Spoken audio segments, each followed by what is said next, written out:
Boa noite, ouvintes da Rádio Cultura Online Brasil. Boa noite, ouvintes da Rádio Internacional Lusófona. No ar, mais um programa A República com Loriel Rocha.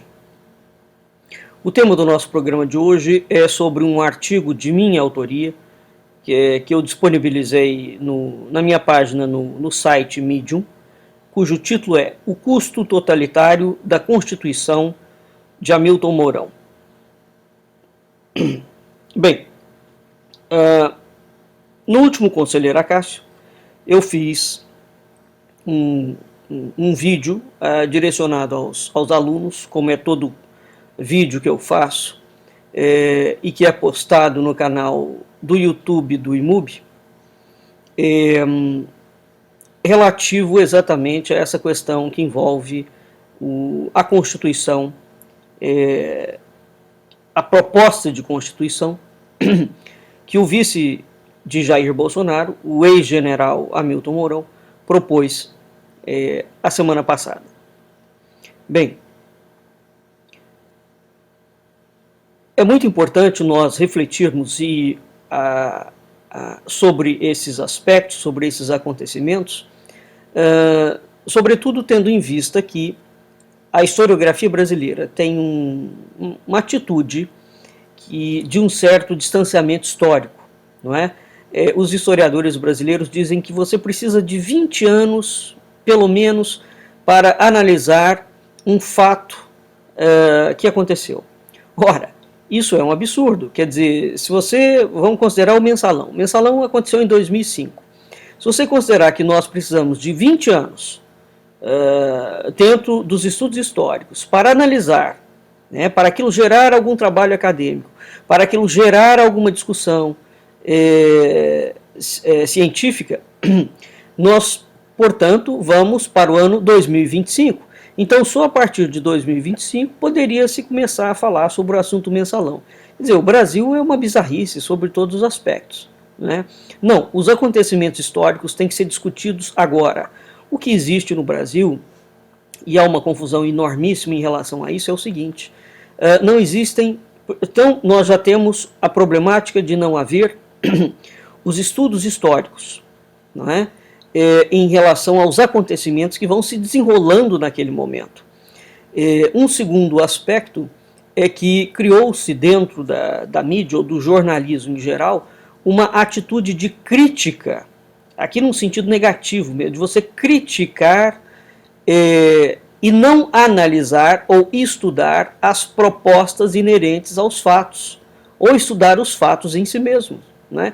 Buscando entendê-los dentro da história do Brasil, porque, evidentemente, se está acontecendo um fato agora, hoje, no ano de 2018, dificilmente esse fato surgiu hoje, sobretudo no que diz respeito a fatos que envolvem a história, a fatos que envolvem a política. Uma coisa é uma erupção de um vulcão. Outra coisa é uma eleição presidencial, por exemplo, é o psiquismo de uma nação que vem sendo trabalhado, não é? Quer dizer, isso tem um fato histórico aqui que é preciso colocá-lo sob perspectiva. Dito isto, vamos aqui ao meu artigo. Bem, discussões a respeito da necessidade de uma nova Constituição não são uma novidade no Brasil. E essas discussões existem, e prestem atenção a esse fato, desde antes da promulgação da Constituição de 1988. Portanto, que foi a primeira Constituição após o chamado projeto de redemocratização. Muito bem, essa Constituição de 88, na época, ela foi tida pelo presidente da época, que era o Sarney, como um Frankenstein. Ela foi tida como uma carta que tornaria o país ingovernável.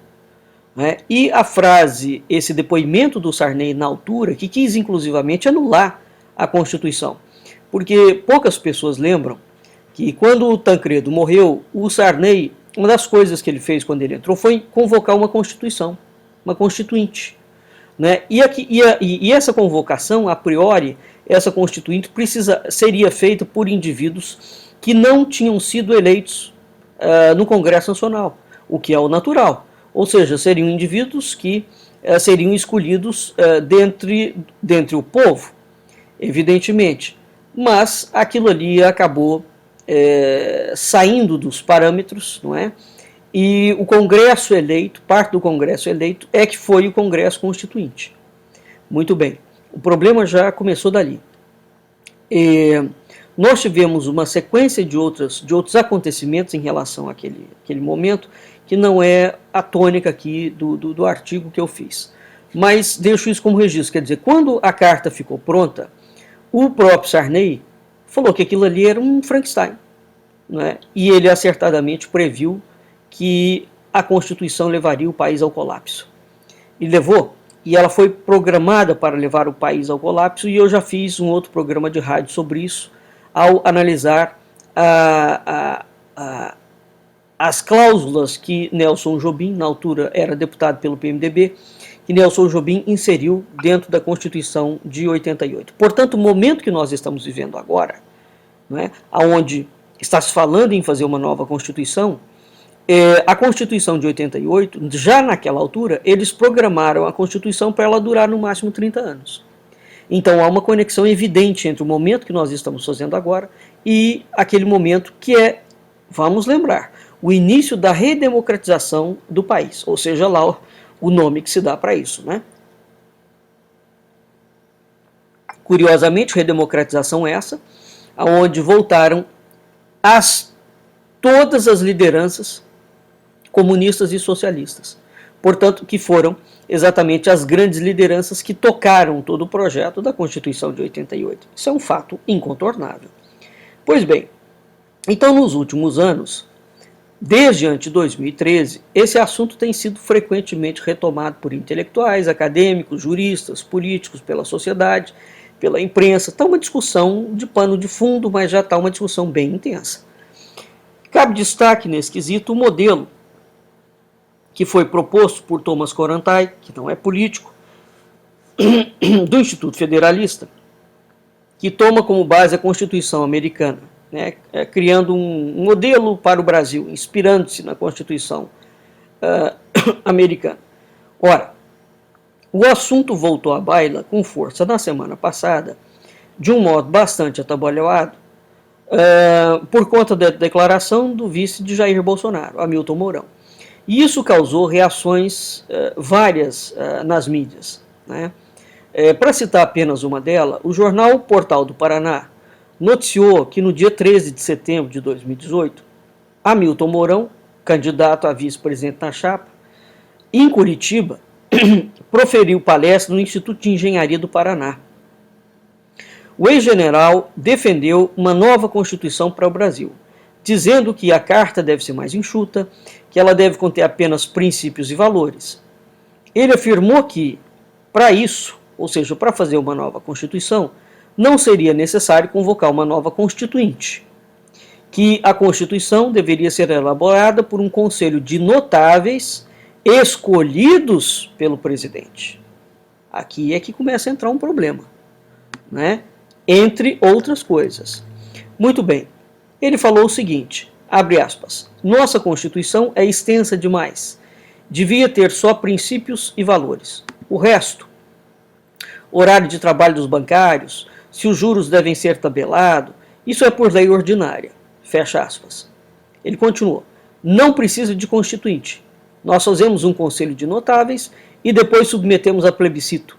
Uma Constituição não precisa ser feita por eleitos pelo povo. Ele afirmou e disse que essa era uma opinião sua, não a de Bolsonaro ou da chapa da qual ele fazia parte.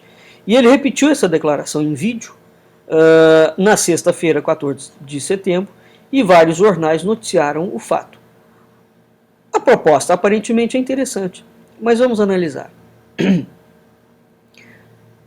Quem hoje em dia duvida que o Brasil está numa crise institucional? Ninguém duvida. Agora, uma coisa é uma coisa, outra coisa é outra coisa. A proposta de Constituição apresenta um viés totalitário incontornável, que, somada à crescente militarização da política, que está consubstanciada na propaganda que as Forças Armadas constituem a única instituição sólida do Estado do Brasil, isso de per si, constitui um foco de observação histórica, que merece ser retido porque aponta claramente para a declaração da falência do Estado do Brasil. Portanto, de saída, a fala de Mourão não é somente um programa de governo ou uma proposta, mesmo porque uma constituinte não é uma constituição não é um programa de governo, é um projeto de Estado, hein? Então, essa declaração dele aponta que há uma falência do Estado do Brasil. E isso implicará na refundação da República sob bases militares, dado que as instituições civis são incapazes de conduzir as mudanças necessárias porque elas estão desacreditadas e não representam o povo. Então, paralelo a essa declaração do Mourão, nós temos já de décadas um cenário que vem sendo construído, curiosamente, de que as instituições civis estão completamente desacreditadas e destruídas. Ao mesmo tempo em que essas instituições estão desacreditadas, tem sido creditado às Forças Armadas o papel da grande instituição que representa o Estado brasileiro, a instituição mais sólida, a instituição mais honesta, papapá. Então essas duas coisas têm que ser vistas.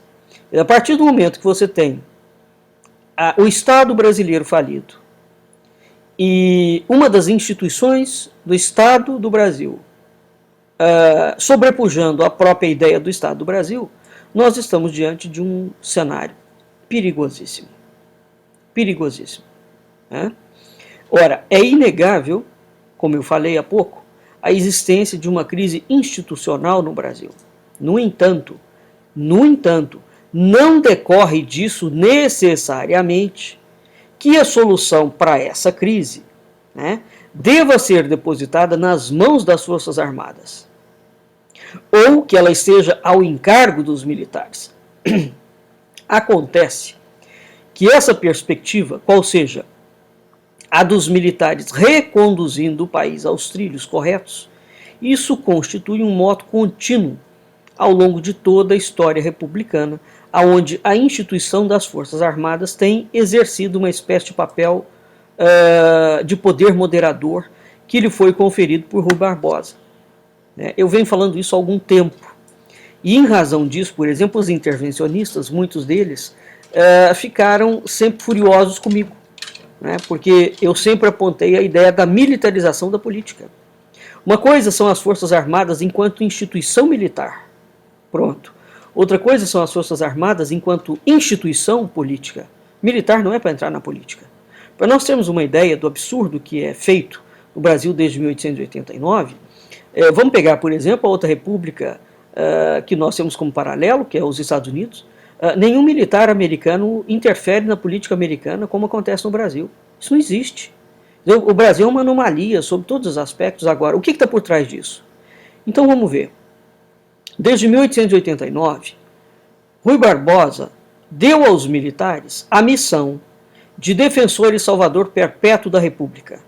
Veja, esta era a mesma missão que a maçonaria havia dado a Dom Pedro I e a Dom Pedro II.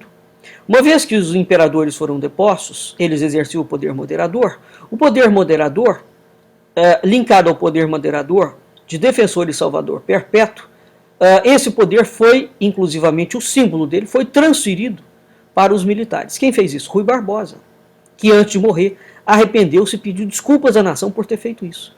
Mas o mal já estava feito. Muito bem. Então, desde 1889, aos militares cabe a missão de defensores e salvadores perpétuos da República. Missão essa que foi executada reiteradamente e com gravíssimos prejuízos à nação. Porque o Brasil sempre tem sido tutelado, o Brasil parece incapaz de amadurecer as suas próprias instituições de modo eficaz, e todas as vezes que os políticos incompetentes, oportunistas e mafiosos levam o Brasil a uma guerra, não é? Os militares intervêm. Quer dizer, isso é uma situação que não existe em nenhum país do mundo que tenha realmente algum grau mínimo de democracia, como o Brasil arvora ter, não é? Bem, ora, então, à guisa de exemplo, desde 1889, as Forças Armadas brasileiras estão presentes em todas as reviravoltas da história da República. eu cito alguns episódios: a própria derrubada do Império e a proclamação da República. A República Velha teve 16 presidentes. Destes, quase todos estavam ligados às Forças Armadas. Em 1922, aconteceu a chamada Revolta do Forte de Copacabana. Em 1924, teve a Revolta Tenentista. E ambas desembocaram no fim da República, chamada República Velha, militarizada, não é? E em 1930 assumiu Getúlio Vargas como, teoricamente, o primeiro governo civil, não é? Depois da proclamação da República. A República foi proclamada em 1889. Vargas assume em 30. Então nós temos aí mais de 40 anos de governo militar, certo? É isso mesmo. Ora, o chamado Estado Novo, por sua vez, a ditadura de Vargas, durou de 30 a 45. Como? Como que uma ditadura dura num país? Foi o exército que sustentou esse regime totalitário. Em 45, Vargas é deposto pelo exército, que estabelece, de novo, a ideia de um governo democrático. Entre 45 e 61, as Forças Armadas se opuseram às autoridades eleitas em vários momentos. Em 1955, as Forças Armadas votaram em socorro de uma Constituição que foi criada. Em 1964, os militares assumiram o poder e ficaram até 85. Não é? Aqui eu chamo a atenção para um fato. Antes dos militares entregarem o poder, e esse é um fato muito relevante, quer dizer, 85. O que é 85? 85 é precisamente o período de redemocratização em que os militares, depois de 20 anos do poder, estão entregando de novo o poder para os civis, teoricamente. Mas existe um detalhe aqui muito curioso. A chamada teoria da panela de pressão do general Golbery do Couto Silva, o Golbery simplesmente foi o homem que criou o personagem Lula e criou o PT como um partido de oposição aos militares que foi concebido para ser controlado pelos militares. Então veja o absurdo da situação. Em 2005 explode o escândalo do mensalão, mas as pessoas se esquecem que há um dedo de um militar no lançamento da figura de Lula, não é? E no lançamento do PT. A pergunta que a gente tem que fazer é o seguinte: o que passa na cabeça de um militar, de um general, né, que era considerado a eminência parda do governo? O que passa na cabeça de um general, onde teoricamente está sendo entregue o poder para o povo brasileiro, né, para os civis, de criar um partido político de esquerda onde os militares pudessem estar controlando as ações desse partido? Isso não passa pela cabeça de ninguém. Uma coisa dessa, isso é uma teratologia, né? Bem, Romeu Tuma Júnior, filho de Romeu Tuma, o advogado, o advogado e o sujeito que era do DOPS, o delegado do DOPS, fala no livro dele, Assassinato de Reputação, no volume 1. No volume 2 ele continua a história. Fala no Assassinato de Reputação, volume 1, que Lula era agente duplo. Era agente dos militares e era agente comunista. Pois muito bem, o fato é o seguinte: o problema que nós enfrentamos hoje do PT tem o dedo militar. Isso é um dado. Bem, então nós temos, de 85 em diante, aí os militares deixam voltar todos os comunistas, fazem anistia. Eles criam o PT e deixam voltar todos os comunistas, com anistia.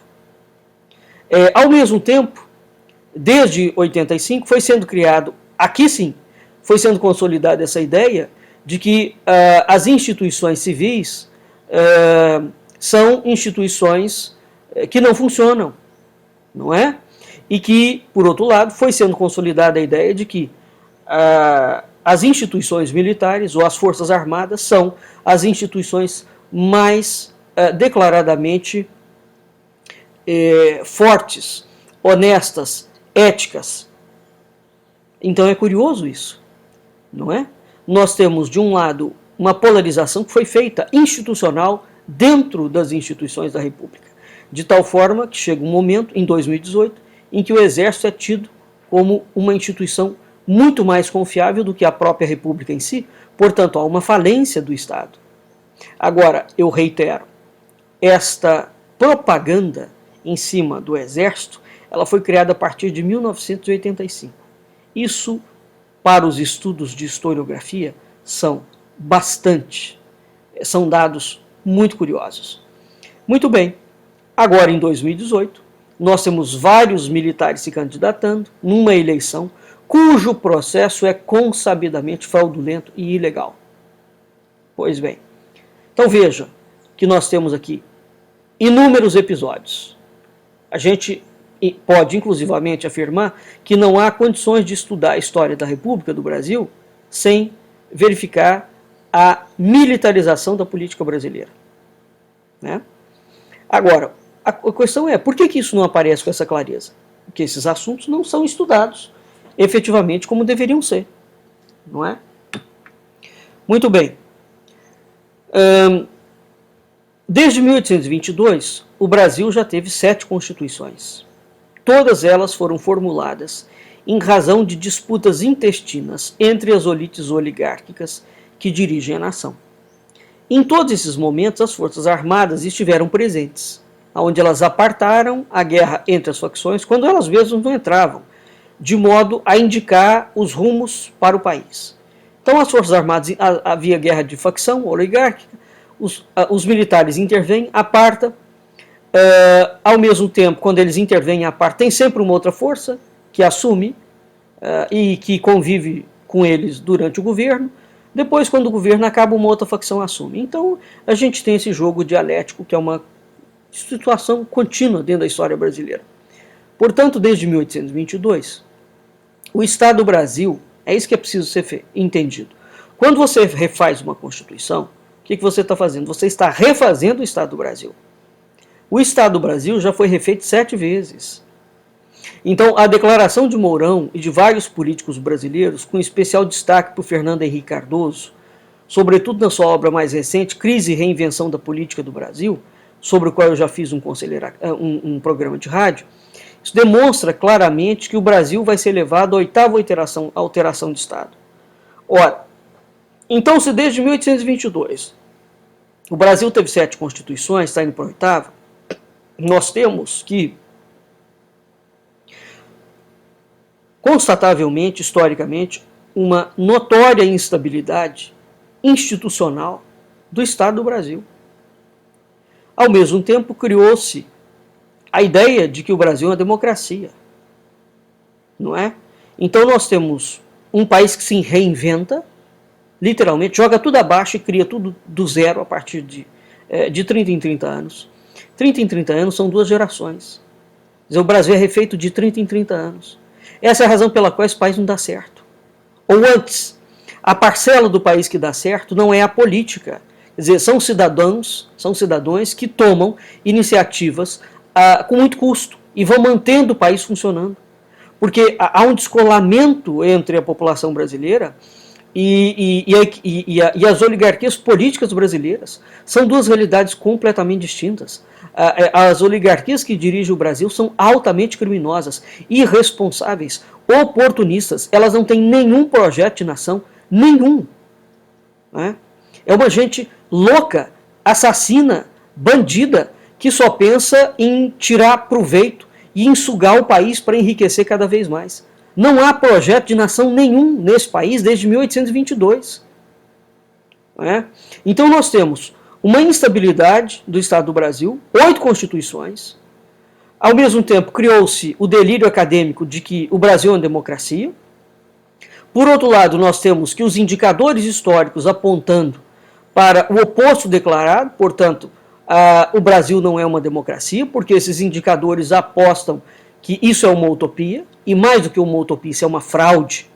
Os dados do IBGE, eu já fiz posts sobre isso, já liberei os livros sobre isso, né, onde constam esses dados, mostram que desde 1905 existe uma contínua, uma crescente e uma ininterrupta socialização e estatização da nação.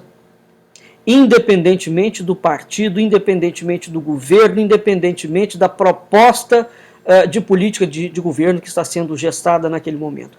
Isso são dados característicos de um regime totalitário. Portanto, socialização e estatização. As pessoas acham que o Brasil não é um regime totalitário porque ele tem eleição.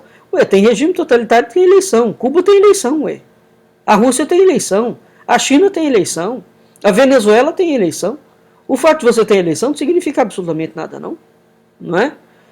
Bem, então, embora a discussão da necessidade de uma nova Constituição, levantada pelo general Mourão, seja um fato e uma necessidade, porque eles quebram o Brasil de 30 em 30 anos, a forma de executar essa Constituição é que levanta diversos pontos graves que apontam para um regime totalitário no pano de fundo dessa proposta, bem como aponta para o papel nuclear que as Forças Armadas vão representar em detrimento das instituições civis.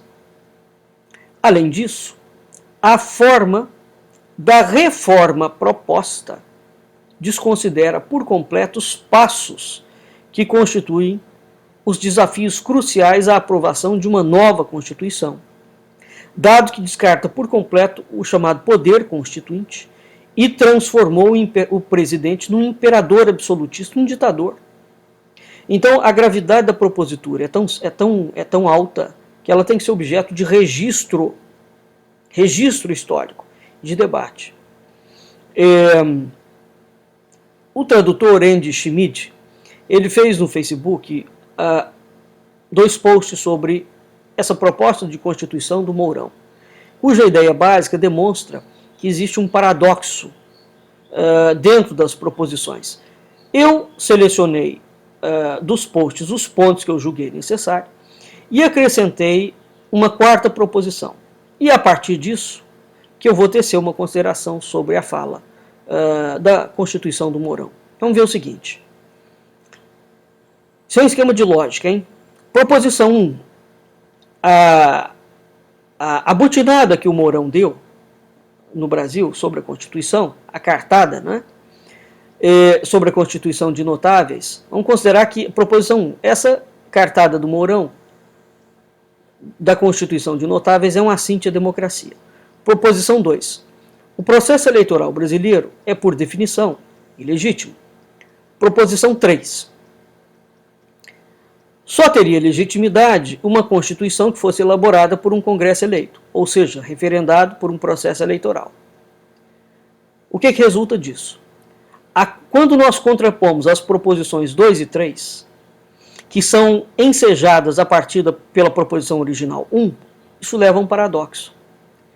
Vamos tentar traduzir isso em miúdos. Mourão propõe uma Constituição de notáveis, sem passar pelos processos democráticos. Ela não precisa ser eleito, certo? Muito bem. Ao mesmo tempo, tem gente que fala que é preciso haver eleição para que se tenha congressistas que possam fazer uma Constituição. Por outro lado, o processo eleitoral brasileiro é, por definição e comprovadamente, ilegítimo porque ele é fraudulento. Então, uma vez que a gente só tem legitimidade numa Constituição, que vai ser elaborada por um Congresso eleito, que por sua vez é referendado num processo eleitoral, pode parecer lógico Mourão propor uma Constituição de notáveis, não é? Onde você abre mão desse processo, porque ele está contaminado. Ledo engano. Né? Aqui, as proposições 2 e 3, quer dizer, o processo eleitoral ilegítimo e a Constituição elaborada por um Congresso eleito, quando você coloca isso com a ideia de uma Constituição de notáveis, isso já leva a um paradoxo. Então, se a gente acrescentar mais uma proposição, quer dizer, você tem um Congresso eleito e esse Congresso é composto de 80% de denunciado por crime e corrupção. Então, quando nós pegamos todas essas proposições, não é, nós temos um evidente paradoxo. Como é que eu posso pensar em propor uma nova Constituição num Congresso que é composto por denunciados por crime e corrupção para refundar o Estado do Brasil? É isso que todos os candidatos estão propondo. Veja bem, não é só Mourão não, hein? Todos os candidatos estão propondo, e é exatamente isso que vai acontecer a partir de 2018. Né? Eles estão encaminhando o povo para essa eleição ilegal, para a partir de 2018 fazer uma Constituição proposta por um governo, por um Congresso eleito, numa eleição fraudulenta, onde mais de 80% desses indivíduos são denunciados por crime e corrupção. Depois não vai, inclusivamente, ninguém poder falar nada, porque eles foram referendados pelo voto. Não é? Então vamos analisar aqui mais detidamente os efeitos da proposição 1 de Mourão. Qual é a proposta dele? Fazer uma Constituição sem Congresso. Bom, na prática, o que isso significa? Significa que ele anulou as duas formas de manifestação do poder constituinte. Quais são as duas formas? É chamado de poder originário e o poder derivado. O que é o poder originário? É originado do povo, o poder derivado é feito pelo Congresso. O que é o poder constituinte? O poder constituinte é aquele que é capaz de editar uma Constituição, estabelecendo uma organização jurídica fundamental que dá forma ao Estado do Brasil, onde ele vai constituir poder e ele vai criar normas de exercício de governo, tal qual o estabelecimento dos órgãos ou das instituições da República, por exemplo, Executivo, Legislativo e Judiciário, os limites da ação, né, e as bases do ordenamento econômico e social. Trocando em miúdos, o Mourão está propondo recriar o Estado brasileiro sem passar por uma Constituição sem passar pelo Congresso. Isso é o quê? Isso é um golpe de Estado. Tá? Por quê? Porque ele passou por cima do poder originário e do poder derivado. Ele não admite a ideia nem de poder constituinte. É um golpe de Estado mesmo. A proposta torna-se mais bizarra quando ele propõe que caberá ao presidente o poder de selecionar, segundo os critérios do presidente, um conselho de notáveis, que na realidade esse conselho de notáveis é que vai assumir o papel de poder constituinte. Ora, isso é ditadura. Essa proposta, ela transforma o presidente da República numa espécie de imperador absoluto, um ditador. Então é esse homem que vai escolher os notáveis. Muito bem, pensa na Dilma Rousseff escolhendo pessoas para fazer uma Constituição, ou Lula, ou Chaves. É o mesmo processo que ele está propondo, não tem diferença nenhuma. Não é? Então essa proposta transforma o presidente numa espécie de imperador, um ditador. Isso abre um gravíssimo precedente para que futuros presidentes arroguem para si esses poderes, né? Porque se existe uma característica do judiciário, da lei, é que a lei, uma vez que ela é implementada, ela se torna, digamos, ela cria uma jurisprudência. Né? Então, uma vez que um presidente pode constituir um poder constituinte a partir de si mesmo, nós estamos diante de uma proposta muito semelhante àquela que foi feita no Terceiro Reich. E eu não estou forçando a nota não, hein? Então, um outro aspecto. O poder constituinte, em tese, ele tem poderes absolutos. É muito sério a questão de uma Constituição. Né? Porque o poder constituinte causa um rompimento com a ordem jurídica anterior.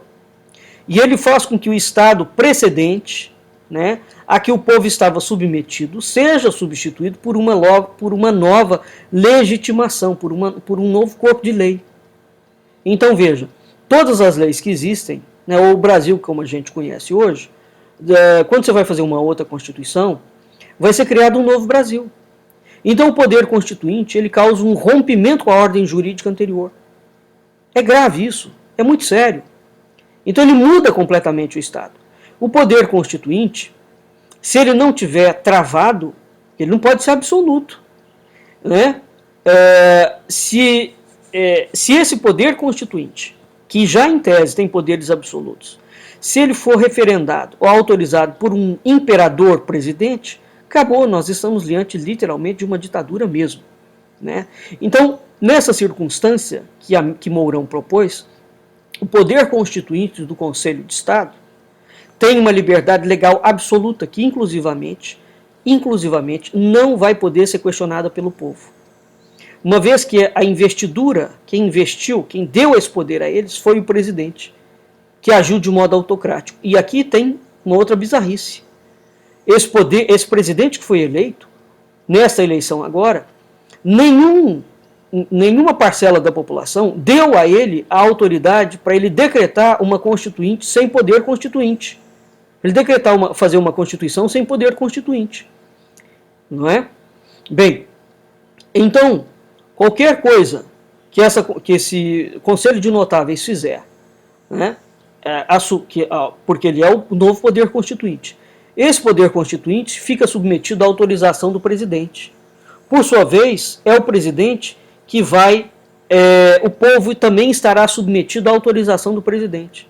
Nessa circunstância, o poder constituinte tem a liberdade absoluta de criar norma, lei, princípio, etc.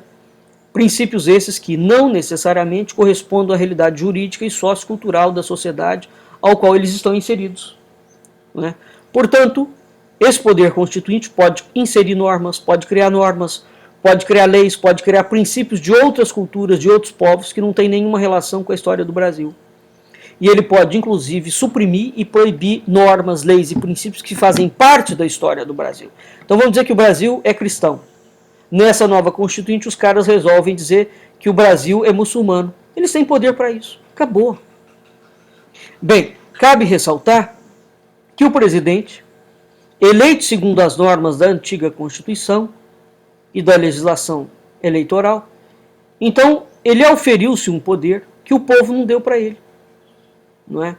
Então está concretizado, nesse caso, que o Hamilton Mourão propôs, a ideia de um autogolpe.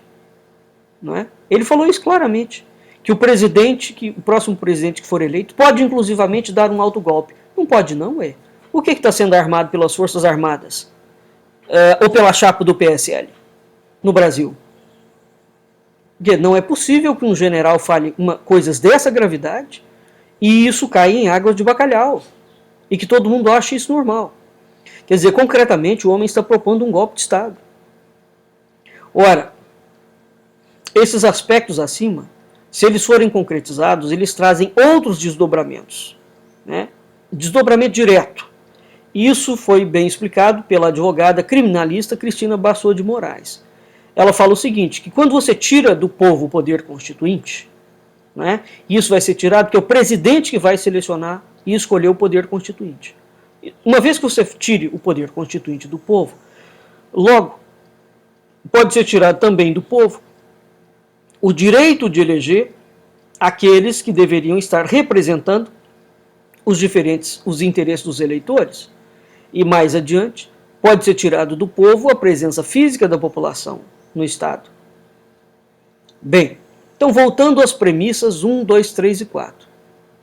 Na circunstância descrita acima, né, que eu acabei de citar, nas 4 premissas, quer dizer, resumidamente, o que nós temos nas premissas? Processo eleitoral ilegítimo, um golpe de Estado do TSE, um Congresso eleito e composto por mais de 80% de corruptos, né, e uma constituinte, um poder constituinte autorizado pelo presidente. Pode ser levado a pensar que a solução que Mourão propôs é uma excelente saída, dado que a seleção autocrática do presidente de um conselho de notáveis garante, em tese, competência, transparência, liberdade aos redatores da carta, etc, etc. Também pode ser pensado a dizer que isso elimina o risco evidente de entregar essa responsabilidade para um Congresso eleito num processo eleitoral ilegítimo composto, em sua maioria, de membros denunciados por corrupção. Entretanto, isso é um ledo engano, porque os benefícios dessa saída proposta são fragilíssimos e eles constituem a antítese de uma democracia. Para isso é tudo que eu já expliquei anteriormente. Eu explico mais um ponto dessa proposta ditatorial. Bem, ele propõe que a Constituição seja feita por uma equipe de notáveis, escolhido pelo presidente. Isso é muito grave. Então aqui existe, no mínimo, 3 erros gravíssimos. Para não dizer 3 crimes. Primeiro, nesta circunstância, o presidente tem poderes absolutos. Todo indivíduo que tem poder absoluto é um ditador. Né? e esse presidente retira o poder constituinte do povo, ao mesmo tempo que ele transfere para ele esse poder constituinte e delega o poder constituinte, né, para um conselho de notáveis, que caso ele queira, ele também pode dissolver. Esse é o problema, hein? Uma vez que somente o presidente pode invocar e convocar uma constituinte. Então, esse país, embora com uma constituição, ele pode tornar uma ditadura. Aliás, ele já se tornou uma ditadura. Isso configura ditadura. O segundo aspecto, o poder constituinte não tem, esse que vai ser instaurado, não é? Ele não tem por principais características ser um poder subordinado, limitado e condicionado. Na verdade, todo poder constituinte ele tem que ser subordinado a alguém, limitado e condicionado. Né? Você simplesmente não pode pegar toda a norma jurídica do país e explodir com ela. A legitimidade desse poder constituinte, que é proposto por Mourão, portanto, não se deu por iniciativa, nem por deliberação, nem por promulgação. Um terceiro aspecto, esse poder constituinte quebra a normatividade jurídica maior de um Estado soberano, porque a partir do momento que um presidente assume que ele é o poder constituinte e delega esse poder constituinte para um conselho de notáveis, nós não estamos mais no Estado soberano. Já se configurou um Estado totalitário. Tá? E esse Estado soberano, portanto, não está delimitado por nenhum ordenamento jurídico, além dele não estar submetido a nenhuma das três formas de retroatividade. A chamada retroatividade máxima, a retroatividade média e a retroatividade mínima. Portanto, quando a ideia de cogitar uma Constituição que possa ser feita por um conselho de notáveis indicado pelo presidente, é a representação máxima de uma ditadura. A ideia de Constituição aqui é simplesmente uma forma de escamotear uma ideia totalitária inerente à proposta, não é? Concluindo, então veja, essas 4 proposições, quer dizer, as 3 do Schmitt, mais uma minha, elas vão se nortear por um princípio. Ele chama a atenção de que, quando se postula que o princípio que norteará necessariamente a sua aplicação, né? Quando se postula que o princípio norteia necessariamente a sua aplicação, existe uma confusão evidente. Deixa eu explicar o que é isso. Ora, se afirma que o importante é o princípio de que tem que haver eleição para que haja um Congresso e uma Constituinte, então decorre necessariamente que nenhuma Constituição pode ser feita sem um Congresso. De novo, isso é um esquema de lógica, tá? Vamos chamar a atenção o seguinte. Essa chamada de atenção é muito pertinente. Uma vez que se invoca que o princípio de ter de haver eleição para que haja um Congresso, para que seja feita uma Constituição, né? Muito bem, isso é uma forma de fazer Constituição. Esse princípio, por sua vez, é descartado pelo Mourão. Ele descarta o Congresso. Mas vejamos, assim, a pergunta que nós temos que fazer, pode existir uma Constituição desvinculada de uma eleição? Pode, claro que pode, né?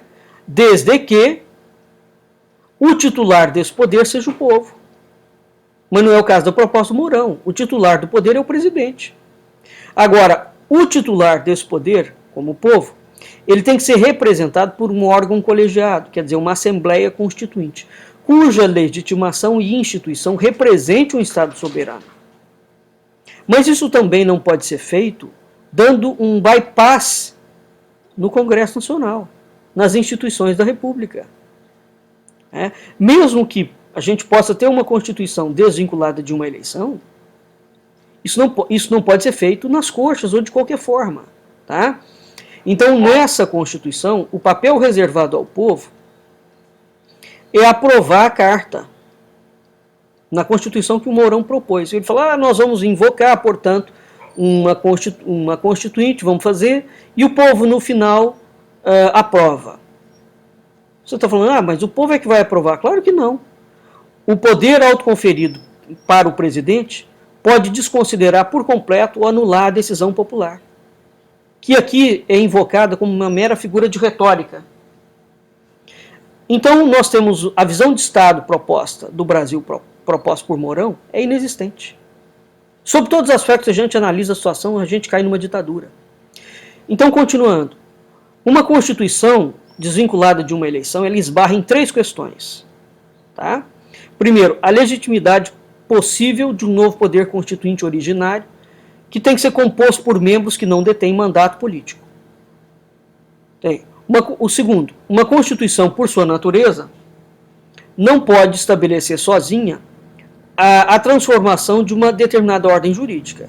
Um terceiro ponto, verificar se os temas que fazem parte de uma agenda de reformas de fato exigem uma nova Constituição ou se isso pode ser resolvido por uma emenda ao texto. Quer dizer, o Mourão desconsidera isso tudo. Então é importante ter em mente que, ainda que o objetivo de uma Constituinte, que esse objetivo, na verdade, seja verdadeiro, tem que verificar se esse objetivo é o de simplesmente servir para dar um bypass para contornar o Congresso. Essa é a proposta do Modesto Carvalhosa, do Bierrenbach e do Dias. Então, seria preciso reconhecer que o Estado brasileiro, nesta circunstância, já perdeu toda e qualquer legitimidade para exercer a sua função de Estado. Ou seja, a proposta de Constituição do Mourão admite que o Estado do Brasil está falido e que os militares é que têm que formar um novo Estado. Tá? Porque a chapa dele, junto com Jair Bolsonaro, é de militar. Então, essa é a ideia por trás da proposta de Hamilton Mourão. A militarização da política. Porque o que ele está propondo não é melhoria. Ele afirma a falência completa do Estado, das suas instituições democráticas, e ele propõe que uma única pessoa, um militar, com cariz ditatorial, crie do nada um novo Estado do Brasil. O povo aqui surge como aquele que vai validar esse processo. Nada além. Ora, muito embora o Mourão tenha dito que essa ideia é exclusiva dele, e que não expressava a ideia da chapa do Bolsonaro, essa declaração é desmentida pelo próprio programa oficial do candidato, cujas reformas propostas para serem implantadas, elas precisam de uma nova Constituição. Considerando que o candidato de chapa, da cabeça de chapa, Bolsonaro, está hospitalizado em razão da tentativa de assassinato de que ele foi vítima, o vice-candidato tem uma responsabilidade redobrada. Porque o teor das declarações é um ex-militar, um general de alta patente, e exatamente por ocupar a posição de vice-presidente, dentro de um cargo que ele está disputando, ele fala assim em nome da chapa. Então ele alega uma autonomia fora do âmbito de uma disputa eleitoral séria. Isso é um escárnio. E considerando que essa chapa vem se apresentando messianicamente como a única saída salvífica para o Brasil, como a única que vai exterminar o comunismo, considerando que a proposta de Mourão entrega uma ideia, e que essa ideia é precisamente a que o povo brasileiro não almeja nem apoia. O povo não quer a ditadura. Considerando que a tática de manipulação de massa por trás da ideia é autoevidente, considerando que a propositura ditatorial do Mourão é a antítese de uma propaganda democrática e cristã, que essa chapa tem vendido ao brasileiro, ao povo brasileiro, a proposta é, sob todos os aspectos, um escárnio. Ao mesmo tempo, é um aviso. Um aviso de um céu que não é de brigadeiro, de alguma coisa que está sendo urdida por trás dos bastidores da nação. Então, finalizando, a história brasileira está se repetindo. Os militares, desde 1889, tomaram para si ares de entes tutelares da nação. Enquanto eles exercem esse poder demiúrgico, o Brasil caminha como filho sem nome, sob o arco do triunfo, empurrado para sucessivas guerras do Alecrim com a Manjerona. Me parece que já é tempo, já passou da hora de nós começarmos a raciocinar e de nós entendermos como a história do Brasil tem se desenrolado. E, sobretudo, já passou da hora do povo parar de transferir o seu poder para instituições e pessoas, sejam elas quem forem, quem for. Quem fala em nome do povo é o povo. Não tem nenhum general, não tem nenhum candidato que possa falar em nome da população brasileira. Muito bem, nós vamos ficando por aqui e até o nosso próximo programa. Fique em seguida com a nossa programação. Boa noite, ouvintes da Rádio Cultura Online Brasil. Boa noite, ouvintes da Rádio Internacional Lusófona. Um abraço.